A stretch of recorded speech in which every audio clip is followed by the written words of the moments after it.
దేవుని సన్నిధిలోకి మనందరం ఒక ఎక్స్పెక్టేషన్తో వచ్చాము. ఐఎమ్ ష్యూర్ దేవుడు మన ఆత్మీయ ఆకలిని తీర్చి మనల్ని బలపరిచి ఈ స్థలంలోంచి తీసుకెళ్ళబోతున్నారని బైబిల్ సెలవిస్తుంది. దేవుడు మనల్ని కునుకక నిద్రించక కాపాడుతున్నాడని.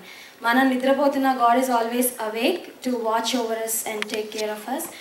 నేను ఇప్పుడు పాడబోయే తెలుగు సాంగ్ మీనింగ్ ఏంటంటే, నేను కునుకక నిద్రపోక నన్ను కాపాడుతున్న దేవుడు క్షణమైనా నన్ను విడిచిపోలేదు అనే పాట పాడి దేవుని మహింపరుస్తాను. F major.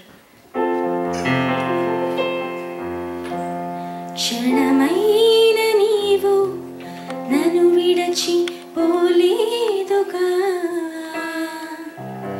కనురెప్ప